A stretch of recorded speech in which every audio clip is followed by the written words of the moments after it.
ہے کہ جو بات میں اب بولنے جا رہا تھا حضرت نے پہلے ہی بلوا دیا، ورنہ تو میں ان کھڑے ہونے والوں سے فوراً خطبے کے بعد پوچھنے والا تھا کہ یہ سارے لوگ لکھنؤ سے الیکشن میں کھڑے ہونے کے لیے آئے ہیں، اور اگر یہ الیکشن میں کھڑے ہونے کے لیے نہیں آئے ہیں تو آخر یہ کھڑے ہو کر کے کیا بتانا چاہتے ہیں؟ اتنا اچھا انتظام، اتنا معقول انتظام حضور صاحب سجادہ اور ان کی پوری ٹیم نے کر رکھا ہے کہ میں صرف ایک جملہ کہہ سکتا ہوں اس جلسے کے لیے۔ ایسا محسوس ہوتا ہے کہ جب سفر کا مہینہ آئے اور آنکھیں بند کریں تو ایسا پنڈال، ایسا مجمع عرس رضوی کے اسلامیہ گراؤنڈ کے بریلی شریف میں نظر آتا ہے، یا تو پھر دوسرا سنیوں کا اتنا خوبصورت مجمع فرخ آباد کے نعمت نگر میں نظر آ رہا ہے، لیکن نہیں ماشاءاللہ ہزاروں کی تعداد میں لوگ ہیں جو دانشمند تھے، جو سمجھدار تھے، وہ ایک ہی اشارے پہ بیٹھ گئے، اور بقیہ جو لوگ کھڑے ہیں وہ کس لیے کھڑے ہیں، کس مزاج سے کھڑے ہیں، یہ تو سوچنے کی بات ہے۔ حالانکہ ہونا تو یہ چاہیے تھا کہ انہیں جگہ جہاں جگہ ملتی وہ ادب کے ساتھ بیٹھ جاتے ہیں، اور اتنے ادب کے ساتھ بیٹھ جاتے ہیں کہ اگر کوئی شخص پوچھتا کہ تمہیں جہاں جگہ ملی وہیں بیٹھ گئے، اتنے ادب کے ساتھ بیٹھنے کی وجہ کیا ہے؟ تو عاشق عقیدت سے پکار کے کہتا یار ہم اس لیے ادب کے ساتھ بیٹھ گئے ہیں کہ ہمارا یہ ماننا ہے کہ رحمت و نور کی ہر سمت گھٹا چھائی ہے، جشن سرکار میں جنت ہی اتر آئی ہے، رحمت و نور کی ہر سمت گھٹا چھائی ہے، جشن سرکار میں جنت ہی اتر آئی ہے، جب بھی قرآن کو کھولا ہے تلاوت کے لیے مجھ کو سرکار کی صورت ہی نظر آئی ہے، جب بھی قرآن کو کھولا ہے تلاوت کے لیے مجھ کو سرکار کی صورت ہی نظر آئی ہے۔ میں مبارکباد پیش کرتا ہوں کہ پیکر اخلاص و ادب جامع معقول منقولات خطیب ہر دل عزیز حضرت علامہ اخلاق صاحب اللہ دامت برکاتہ قدسیہ، حضرت قاری عبدالجبار صاحب، حضرت قاری مقیم صاحب اور ان کے دیگر ٹیم کے حضرات کا حکم تھا کہ آج اللہ کے اس مقدس ولی کی بارگاہ میں بھی حاضر ہو کر کے اپنی عقیدت کی زلفیں سنوار رہا ہوں۔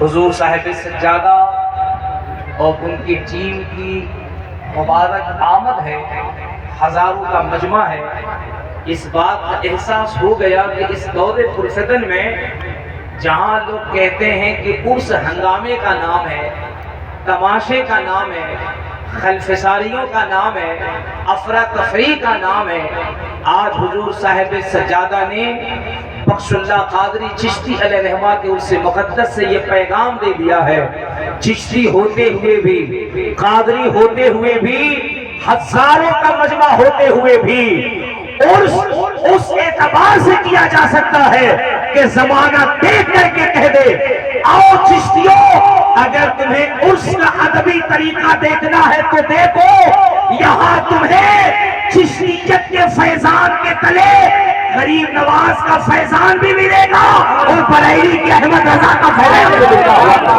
نعرہ تکبیر، نعرہ رسالت، مسلک اعلیٰ حضرت فیضان حاجی میاں، اور اللہ سلامت رکھے ہمارے نقیب اہل سنت حضرت ظفر بزمی صاحب کو یہ کبھی کبھی جلال میں آتے ہیں، ہے نا؟ تو علماء نے دعا فرمائی یہ ابھی جلال میں آ گئے تھے، اور کیا علی علی کا نعرہ لگا رہے تھے اور آپ ان کی زبانوں سے آوازوں سے آواز ملا رہے تھے، اور کیا علی علی کا نعرہ لگا رہے تھے۔ میں یہیں سے بلا تاخیر و تمہید اپنی گفتگو کر رہا ہوں، میں ذہن میں بہت کچھ سوچ کر کے آیا تھا، لیکن آپ یقین جانو حضرت ظفر بزمی صاحب جو وظیفہ پیش کیا آپ کے سامنے، مولا علی کے نام کا جو ورد کیا ہے، انہوں نے بالکل میرا ذہن چینج کر دیا، ٹاپک چینج کر دی، زمین چینج کر دی، مزاج بدل دیا۔ اور اب میں چاہتا ہوں کہ آج ایک ایسی خانقاہی گفتگو ہو کہ زمانہ یہ نعمت نگر سے پتا کر کے جائے کہ تم جو زمانے کے اندر سوشل میڈیا پہ ایک نیا مزاج بنا رہے ہو اور کہہ رہے ہو ہم مولائی ہیں مولائی، اور جس سے یہ ثابت کرنا چاہتے ہو جو مولائی ہوتا ہے وہ علی سے پیار کرتا ہے، تو آج صاحب سجادہ اور اہل سنت کے علماء نے نعمت نگر میں یہ پیغام دے دیا، مولائی وہ نہیں ہوتا جو علی کا نام لے کر حضرت امیر معاویہ کی گستاخی کرے، حضرت صدیق اکبر کی گستاخی کرے، عثمان غنی کی گستاخی کرے۔ اصل مولائی تو ہم اہل سنت کے لوگ ہیں، امیر معاویہ کی بھی تعظیم ہے، صدیق اکبر بھی ہے، عمر فاروق اعظم بھی ہے، عثمان غنی بھی ہے، اور علی تو ایسے ہے کہ سنیوں کا بچہ بچہ کہہ رہا ہے، علی کے بیٹے نے جس سے صلح کی ہے ہم اس سے جنگ نہیں کرتے، اور جس سے جنگ کی ہے ہم اس سے صلح نہیں کرتے۔ نعرہ تکبیر، نعرہ رسالت، اور سے مقدس عظمت صحابہ اکرام، سبحان اللہ۔ آج دنیا پروپیگنڈا چلا رہی ہے، آج دنیا یہ مجاز دے رہی ہے مدرسے کیوں قائم کیے جائیں، مدرسے بند کر دینے چاہیے۔ مدرسوں سے کیا ہوتا ہے؟ اس میں تو صرف حافظ بنتے ہیں، اس میں قاری بنتے ہیں، اس میں مولوی بنتے ہیں۔ کیا ہوگا جب یہ مولوی بنیں گے تو یہ امامت کریں گے یا کسی مدرسے میں بیٹھ کر قال قال رسول اللہ کا درس دیں گے۔ لیکن آج نعمت نگر میں سلام کرتا ہوں حضور صاحب سجادہ کو، انہوں نے بتایا مدرسوں سے صرف امام ہی پیدا نہیں ہوتے ہیں، جب یہ مدرسے ہوتے ہیں تب جا کر کے علی کے سچے وفادار ہوتے ہیں۔ سبحان اللہ، سبحان اللہ۔ یہ دارالعلوم کی فضیلت ہے۔ یہ جو سینکڑوں کی تعداد میں علماء دیکھ رہے ہیں، انہیں بلانے کے لیے کمیٹیوں کو بہت محنتیں کرنی پڑتی ہیں، بہت مشقتیں کرنی پڑتی ہیں، لیکن آج ان کی موجودگی اور مولا علی کے نام پہ ان کی آوازوں کی جو گرج تھی وہ بتا رہی تھی دنیا میں ڈھونڈ کر دیکھ لو، ڈھونڈی مولائی نہیں، اصل مولائی اگر کہیں ملیں گے تو وہ احمد رضا کے در پہ بڑی شریف سے ملیں گے۔ نعرہ تکبیر، نعرہ رسالت، مسلک اعلی حضرت فیضان حضور تاج الشریعہ، عصمت صحابہ اکرام، اور اہل سنت کے ہزاروں تعداد میں شریف فرما سنی جیانو آ جاؤ، عرس حاجی میاں سے پیغام لے کر جاؤ۔ آج کے جلسے کا جو مقصد اصل ہے میں تمہیں وہ دے رہا ہوں، حضور صاحب سجادہ اور ان تمام تر مقدس علماء کی اجازت ان کی پشت پناہی ہو تو میں بتاتا ہوں تمہیں مولائی بننا ہے، لیکن کون سا مولائی بننا ہے؟ میں آج تمام اختلاف ختم کرتا ہوں۔ اگر کوئی چشتی ہے، کوئی قادری ہے، کوئی سہروردی ہے، کوئی نقش بندی ہے، رضوی ہے، برکاتی ہے، اشرفی ہے، یہ زمانے کا ڈیمانڈ ہے، اختلاف بند کرو، کیونکہ سارے شجرے غوث اعظم کی بارگاہ میں جاتے ہیں۔ نعرہ تکبیر، نعرہ رسالت، عظمت غوث اعظم۔ اور مجھے بتاؤ جب سارے سلسلوں کا محور بغداد کا دولہا ہے تو کیوں اختلاف کرتے ہو؟ اے احمد رضا نے کسی سلسلے کسی خانقاہ کی مخالفت نہیں کی، میرے رضا نے یہی تو کہا تھا جب سارے سلسلے بغداد کے دولہا کی بارگاہ میں جاتے ہیں تو اعلیٰ حضرت نے یہی تو کہا تھا کیا دبے جس پہ حمایت نہ ہو بن جائے، شیر کو خطرے میں لانا نہیں کتا نعرہ تکبیر، نعرہ رسالت، پیغام اعلی حضرت، مسلک اعلی حضرت۔ تو میرے رضا نے تو سارے اختلاف کے تابوت میں آخری قید کی تھی اور پورے اہل سنت کو ایک پلیٹ فارم پہ کیا تھا اور کہا کہ سب چلو غوث کی بارگاہ میں، سب چلو غوث اعظم کی بارگاہ میں۔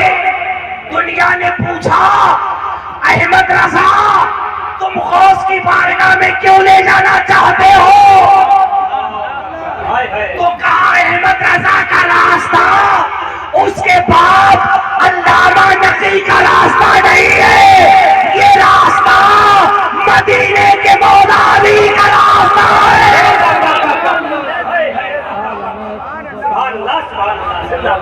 مجھے بتاؤ تو لاؤ کوئی ہند کا ایسا شاعر آزادی ہند سے پہلے سے لے کے 2023 تک جس نے اتنے بڑے کانفیڈنس کے ساتھ کہا ہو کیا بات رضا، یہ بڑے مقدس علماء بیٹھے ان سے پوچھو اردو شاعری میں اعلیٰ حضرت نے قلم توڑ دی، کیا کرے؟ چلو غوث کی بارگاہ میں سب چلو، رضویو تم بھی چلو، چشتیو تم بھی چلو، قادریو تم بھی چلو، نقشبندیو تم بھی چلو، برکاتیو تم بھی چلو، اشرفیو تم بھی چلو۔ اب یہ وقت کی پکار ہے، تمہیں لڑنا نہیں ہے، تمہیں ایک پلیٹ فارم پہ آ کر کے بتانا ہے احمد رضا کسی مولوی کا نام نہیں ہے، غریب نواز کی کرامت کا نام ہے۔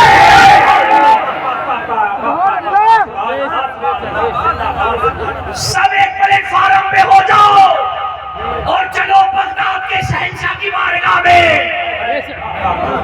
جب بغداد کے دولہ کی بارگاہ میں پہنچو گے پھر تمہیں وہاں اللہ حضرت کا شعر سنائی دے گا، وہ کیا کہیں گے؟ کیا بات رضا، یار یہاں سے لے کے وہاں تک قسم خدا کی پورا مجمع اگر تھوڑی سی آواز بلند کر دے تو یہ آواز اتنی مضبوط ہوگی، میرا عقیدہ کہتا ہے یہ آواز کربلا شریف پہنچ جائے گی۔ کیا بات رضا، اس چمنستان کرم کی مجھے بتاؤ کہ اس میں عظمت سادات ہے کہ نہیں؟ اس میں سادات کا احترام ہے کہ نہیں؟ اس میں سیدوں کا احترام ہے کہ نہیں؟ کیا بات رضا، اس چمنستان کرم کی زہران کلی، زہران کلی جس میں حسین اور حسین، اللہ اکبر اللہ اکبر، کیا سرکار اعلیٰ حضرت نے عشق دیا ہے، کیا عقیدہ دیا ہے۔ سنیو اگر یہ بات تم سمجھ لو، میں یقین کے ساتھ کہتا ہوں ہمارا یہ صرف مجمع نظر نہیں آئے گا، یہ جماعت جس طرف سے گزرے گی دنیا چیخ کے کہہ دی راستہ دے دو، مدینے والے کا سچا غلام آ رہا ہے۔ تم سمجھو تو پہلے اعلیٰ حضرت کو یار، سمجھو تو پہلے احمد رضا کو یار، جس ذات پہ ہزاروں طرف سے تیر چلتے ہو، ہزاروں طرف سے دستر چبھوئے جاتے ہو اور حکومت دروازے پہ کھڑی ہو اربوں ڈالر کی منہ کھول کر احمد رضا لے لو جتنا لینا ہے، کیا چاہتے ہو؟ ایسٹ انڈیا کمپنی کا چیئرمین بننا ہے؟ کیا چاہتے ہو؟ دلی میں تمہاری حکومت چاہیے؟ کیا چاہتے ہو؟ کندھار سے بنگال تک تمہارا دبدبا چاہیے؟ کیا چاہتے ہو؟ ایسٹ انڈیا کمپنی میں کوئی عہدہ چاہتے ہو؟ احمد رضا نے کہا ہاں چاہتا ہوں۔ کہا کیا چاہتے ہو؟ کہا ایک چیز چاہتا ہوں۔ کہا بولو تمہیں دیا جائے گا۔ کہا دو گے؟ کہا دوں گا۔ تو کہا دو، میں یہ چاہتا ہوں کہ میں دنیا کو بتا دوں احمد رضا کسی کے باپ کا نوکر نہیں ہے، رسول پاک کا نوکر ہے۔ نعرہ تکبیر، نعرہ رسالت، پیغام اعلیٰ حضرت، مسلک اعلیٰ حضرت، فیضان غریب نواز۔ پروفیسر مورے جس کو پھر دنیا کی اولاد نے اسپیشل نمائندہ بنا کے بریلی بھیجا تھا، کہا کس کی بات کرتے ہو؟ کس نبی کی بات کرتے ہو؟ میرے رضا نے کہا سن، ہم ایک بار بک چکے ہیں بازار مصطفیٰ میں۔ ارے آپ ذرا دل لگا کے بول، دل لگا کے بول۔ ہم ایک بار بک چکے ہیں بازار مصطفیٰ میں، اب ہمیں کچھ نہیں چاہیے۔ کہا کچھ تو بول، کہا پھر بولوں، کہا پھر بول۔ تب میرے امام نے کہا سب سے اعلیٰ، سب سے اعلیٰ وہ اعلیٰ۔ یاد رہا، زور سے کہہ دو ہمارا نبی تاکہ فرشتے گواہ ہو جائے۔ سب سے اعلیٰ وہ اعلیٰ ہمارا نبی۔ اتنا اچھا لگا، اگر تھوڑی آواز اور بلند ہوتی، قسم خدا کی یہ آواز فرشتے رحمت کی تھالی میں سجا کے مدینہ شریف پہنچا دیں گے۔ اور میرے آقا فرمائیں گے فرشتوں یہ کس کی صدا ہے؟ فرشتے کہیں گے سرکار دکھیاری امت ہے، عاشق امت ہے، یہ یو پی کا فرخ آباد ضلع نعمت نگر کی سرزمین ہے۔ عاشق زمین کے رات کے پچھلے پہر میں سبحان اللہ کہہ رہا ہے، یا رسول اللہ کہہ رہا ہے۔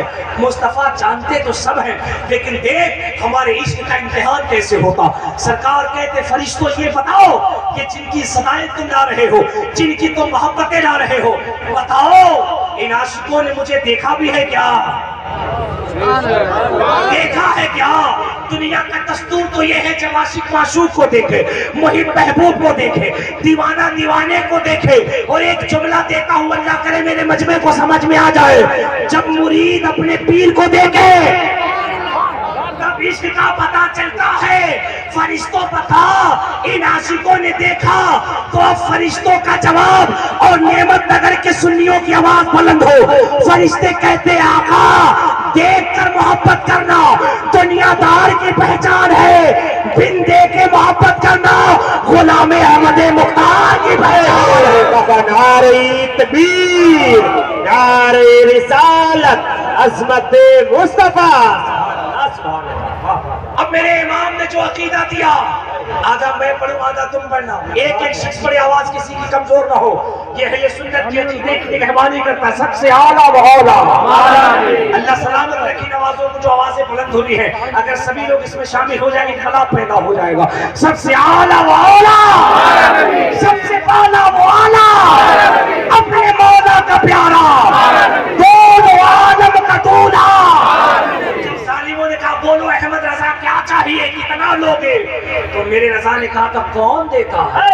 کون دیتا ہے دینے کو؟ منہ چاہیے، دینے والا ہے سچا۔ تو ذرا اسی عقیدے کی ترجمانی کرو اور پورا مجمع ہاتھ اٹھا کے کہہ دو لبیک یا رسول اللہ، لبیک یا رسول اللہ۔ ہم کس مولائی کی بات کر رہے ہیں؟ یہ میرے مقدس علماء بیٹھے ہیں۔ جلسے صرف ہزاروں کا مجمع بلانے کے لیے نہیں کیا جاتا ہے، جلسے اس لیے کیے جاتے ہیں کہ ہزاروں لوگ آئیں اور ان مقدس چہروں کو دیکھیں اور ان کی زبان اقدس سے جو بات نکلے اسے اپنے دل میں مشعل راہ کی طرح لے کر جائیں۔ پھر پتہ کیا ہوگا، تم جب تک جلسے میں بیٹھو گے تب تک جھومتے رہو گے اور ان کی باتوں پہ جب جب عمل کرو گے دنیا میں بھی جھومتے ہوئے نظر آؤ گے۔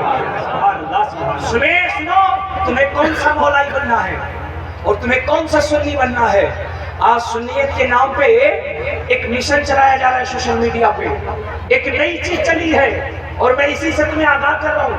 اور ایک نیا معاملہ یہ چلا، وہ کہتے ہیں کہ ہم غریب نواز کو مانتے ہیں، غوث پاک کو مانتے ہیں، سب کو مانتے ہیں اور ہم پکے مولائی ہیں، اور کہتے کیا کہ ہم وہ مولائی ہیں جو علی سے محبت کرتے ہیں۔ لیکن جب نام حضرت امیر معاویہ کا آوے، حضرت صدیق اکبر کا آئے تو چہرہ ایسا بناتے ہیں جیسے آگرہ کا بندر بناتا ہے۔ سمجھ میں نہیں آتی یہ کیسے مولائی ہے۔ اب اتنا بڑا مجمع، ہم اہل سنت کون مولائی ہے؟ سنو ایک روایت میں اس میں سناتا ہوں۔ افضل البشر بعد الانبیاء بالتحقیق prohibited in the Muslim because I am interested in the establishment of the peace of the town. خلیفہ اول حضرت سیدنا صدیق اکبر تشریف فرما ہے، سامنے سے گزر مولا کائنات کا ہوا، مولا کائنات کا ہوا۔